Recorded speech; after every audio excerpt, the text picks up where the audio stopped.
रामकृष्ण हरी. आमची ही सायखेडा नगरी आहे, आपण बघू शकता.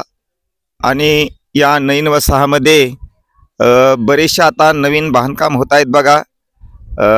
असंच या ठिकाणी आमचे बाजीराव ज्ञानोबा पजई यांनी पण चांगल्या प्रकारे वास्तूचं बांधकाम केलेलं आहे, आपण बघू शकता. आणि त्यांच्या वास्तुशांतीचा हा कार्यक्रम आहे बघा. या ठिकाणी लागलीच आता पूजाला सुरुवात होत आहे, स्वयंपाक चालू आहे. पाहुणे मंडळी बरीचशी आलेली आहे.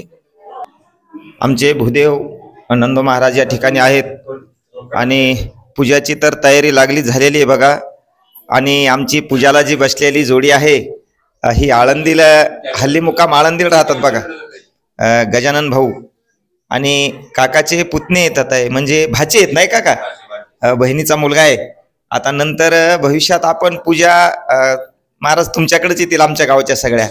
आपण बघू शकता ही समोरची रूम आहे आणि मधली पण दाखवू आपण.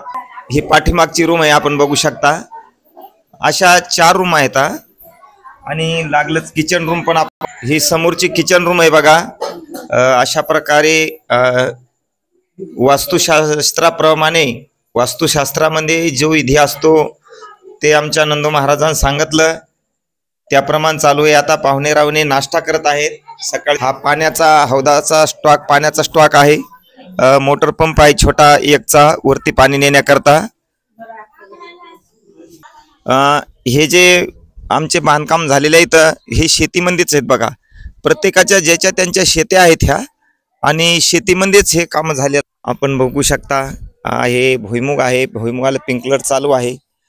शेती व्यवसाय आणि घरूनच शेती सांभाळल्या जाईल अशा पद्धतीचं हे काम आहे.